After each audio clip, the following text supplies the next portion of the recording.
Hey, look at that. We're here. Okay, I can't completely tell, but I think I'm live. All right, welcome to the quarantine zone, everybody. Looks like we got a few different people here that I have recognized already. Hello, Laura, and hi, Terry. So, anyways, I'm up here in Washington, and I'm very excited to be part of this presentation. And Uh, can anybody tell me, can you see the little PowerPoint piece that I brought up on the screen? I'm waiting for somebody to tell me that they can see it. Yes. All right. You guys can see it. Can you see my face as well?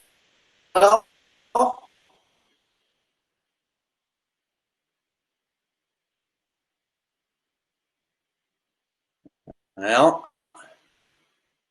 so anyway, say I'm going to get going, okay? Because I only got half an hour, and to me, when I'm talking about any houses, that's not actually all that much. But yeah, I'm going to start out by saying it's just a crazy time, with everything being shut down. I don't know about you guys, but really most of the work opportunities that I have going on right now have been canceled. I'm basically what I'm doing is I'm filling my time by trying to help out my father with his business because he's got a situation going on where him and my mom, they're high risk and they need to keep their business going on, but at the same time they need to keep themselves healthy and safe. And having somebody like myself that can kind of help out where it needs to be and you know maybe do some of the legwork is a situation that I think is happening a lot right now, where people are kind of forming partnerships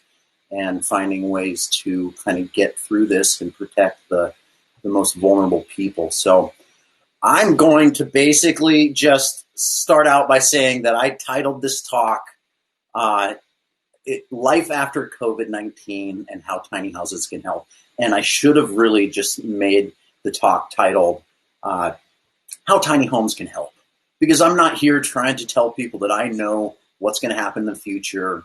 And I'm not even going to just make any conjectures about what that's going to be because it's not really helpful. But what I do feel very strongly about is that whatever it is that we end up with after we kind of work our way through what's happening with COVID, there's going to be a lot of the same challenges that were facing us are going to be present then as were when before COVID-19. And that, in my mind, is kind of the basis of what I want to talk about, because we did have a lot of challenges. And after this whole kind of impact, especially on the economy of what's happened with this, we're going to be facing even more challenges. And the burden of the cost of housing is going to be even bigger of a concern for that many more people. So, hey, hi from Nashville. It really seems like there's a whole lot of people out here, and I just really want to thank you for joining me. Hopefully, it's Friday afternoon. Hopefully you're not like me and you're not out of beer. That's the one part about quarantine. Don't get to the store all that often. And it's all right. I'll figure it out later. Anyways, I want to get to it, okay? Because what I want to talk about is where we were before COVID-19. And in terms of the housing, I'm not an academic, but I do follow housing patterns, and I talk a lot about tiny homes. And one thing that we all have been aware of is this next slide that I'm going to show you, which is, oh, okay, I got to go on my screen. There it is. All right. So you guys can see that, hopefully.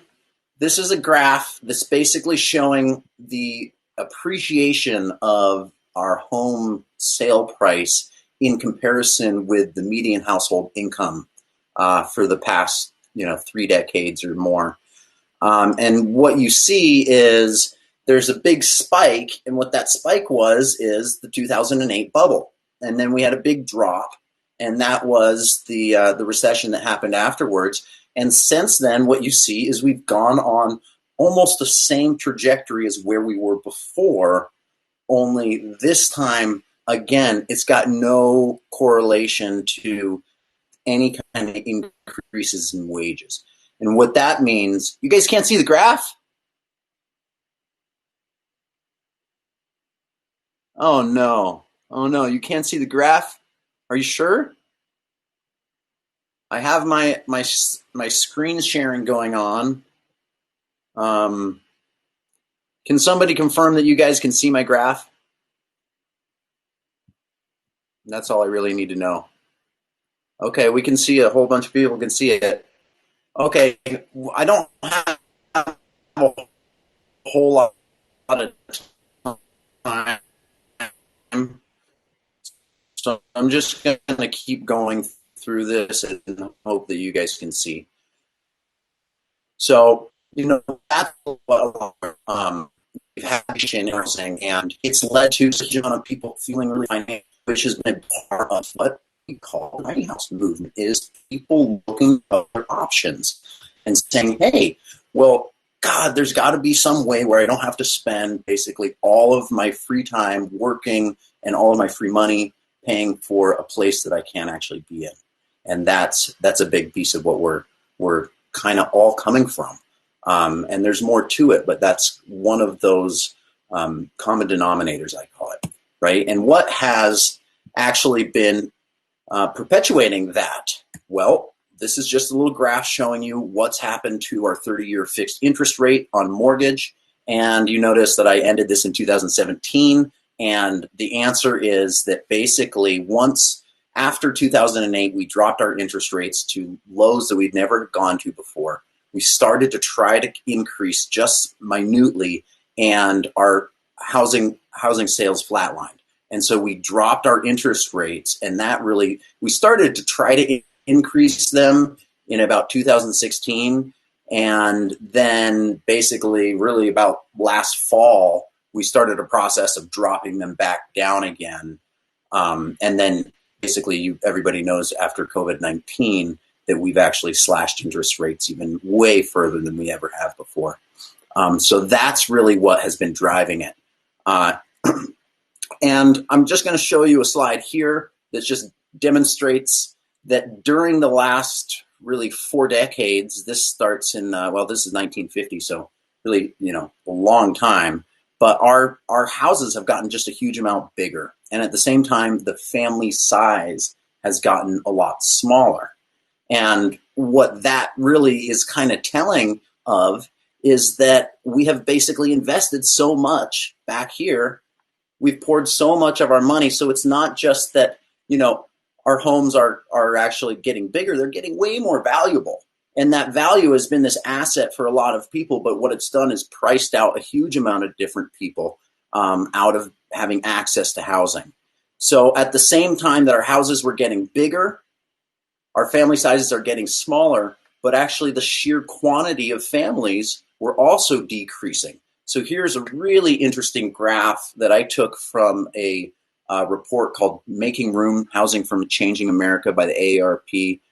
It's full of really great information if you're interested in this kind of stuff, but this is a graph that basically just is showing this gray line is the percentage of nuclear family households, and that's decreasing from 1970 to current. So it's basically the percentage of the United States that is represented by nuclear families that decreased by half.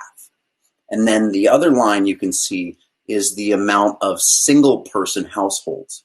So at this point, adults living by themselves represent the largest demographic, single demographic of home occupancy. Okay?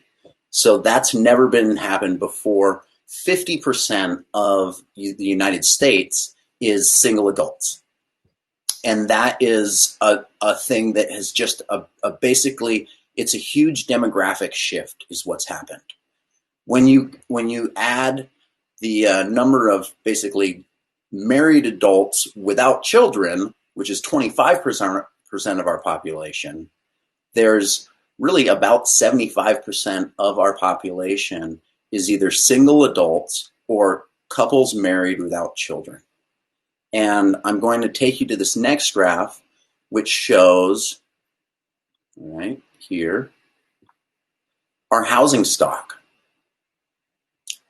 And what this is basically showing is that our housing stock here, only about 12% of the housing stock is one bedroom options. And keep in mind, 50% of our population now is single adults. So for somebody like me who looks at it as a struggle to really create appropriately sized housing, this represents the biggest single easy mismatch or misalignment between the housing stock and what the needs of the population are. And if you really boil the housing crisis down to something in a nutshell in terms of affordability and accessibility, this detachment between what we need and what we have is the leading cause in that. And it's super drastic, right? 50% of our population is single adults. 12% of our housing stock is one bedroom apartments or studio apartments or something that is arguably more appropriate. So now if you look also down at, two bedroom apartments, well, now you're up really about, 38% of our housing stock is one and two bedroom housing options. But keep in mind, if you add the demographic of people, which is family or like married couples without children, like myself and my wife, to that number of single adults in our population, that's 3/4. So again, if you can say that two people, because maybe you need a guest room or maybe you need an office, are more appropriately housed in a 2-bedroom space, well, that's fine. But still, it's this drastic misalignment because 3/4 of our population is that, and only about 38% of our housing stock is built to the needs of that demographic.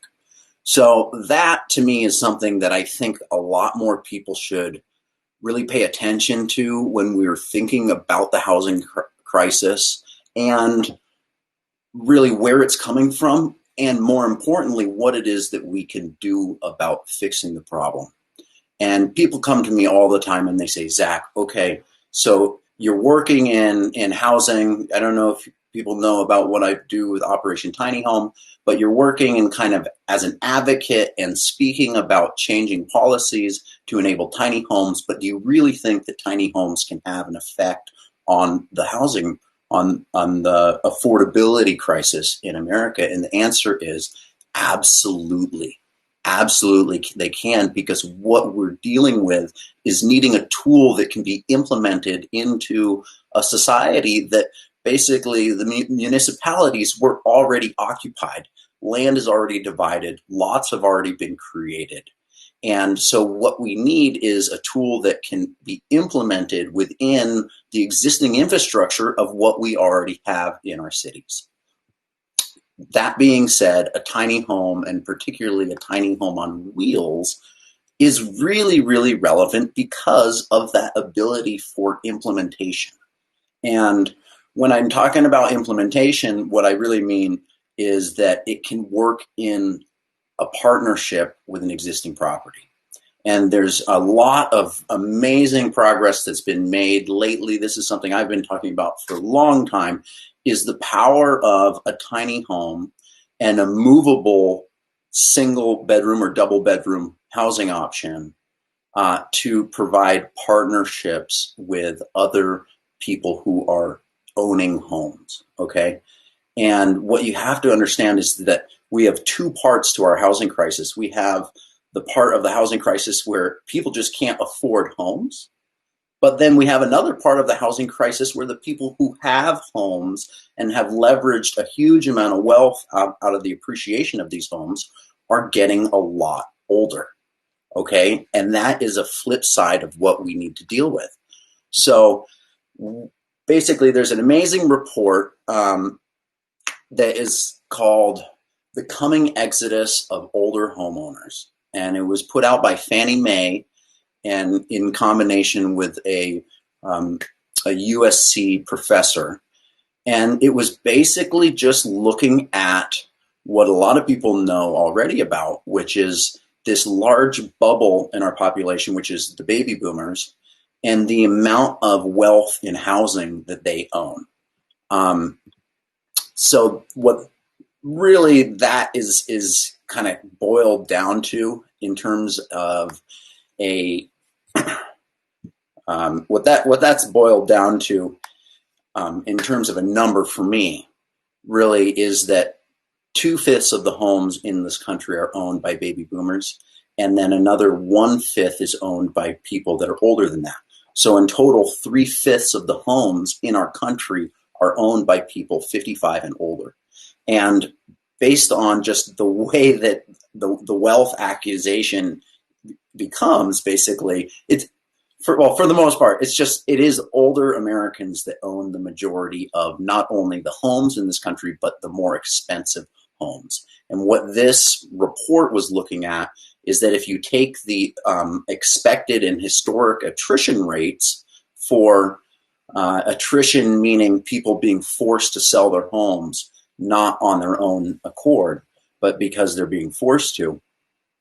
And these attrition rates are basically, they're different for people in their 60s, their 70s, and their 80s. So as people advance in years, their attrition rates increase and more people are forced to sell their homes.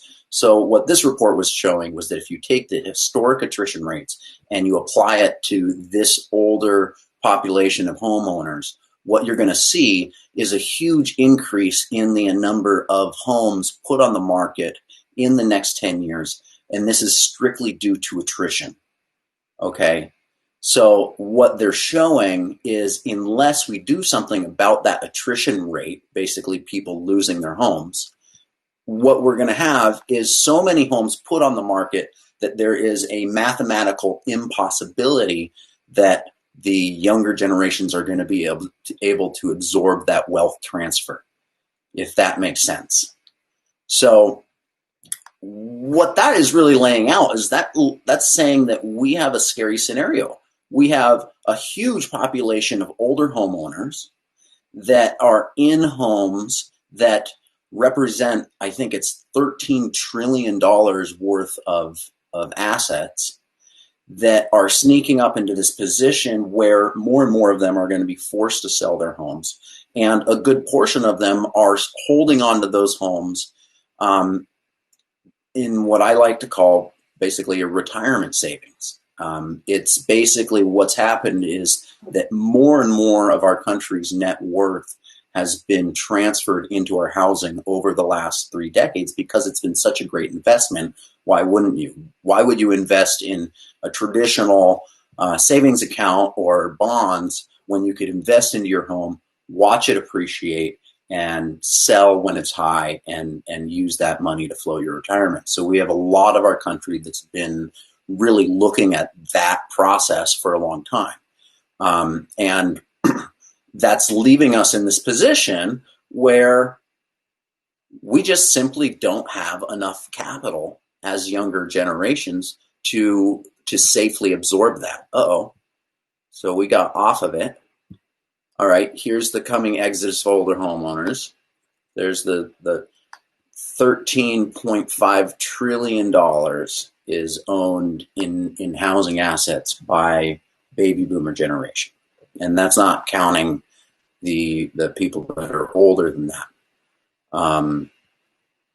So basically what we're dealing with is not only needing to provide housing for people, but we need to find solutions for older homeowners to age in place, to be able to remain in their homes longer so that we can impact that attrition rate. And keep in mind, attrition it describes death. It describes, just anytime somebody's economically not able to float the mortgage and they're forced out of their home.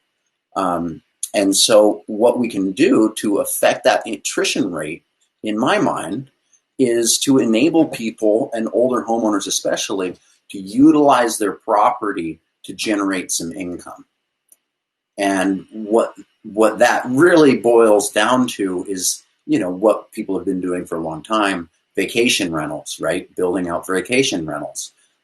You're talking about renting out garages and doing mother-in-law apartments. You're talking about tiny homes in backyards. You're talking about enabling homeowners to subdivide their home so that they realize that, hey, maybe I don't need this entire home. I can divide it down and I can rent out part of it. And what we have right now is a world where our zoning policy simply does not allow for that in much of the country. And so that's basically what my whole fight is about. And that's what I kind of want to talk about in terms of how we can help in terms of COVID-19, where we're going to move through. Because we're going to get back to a world where we have all of these same challenges. We have all the same demographic shift. We have the detachment from what housing costs to what our earnings are. But now we have a whole new set of challenges. And we have a new set of attitudes that are also going to affect things. And one thing that I believe very strongly is that human nature in times of conflict, it's always been that the nature has been to group together, to pool resources, to kind of hunker down and weather the storm, whether that be, a really large winter or any kind of anything. Human nature is to get together, hunker down, and weather the storm. And what we can do is try to enable policies instead of the policies that we have, which really it limits people's ability to provide support structures for one another.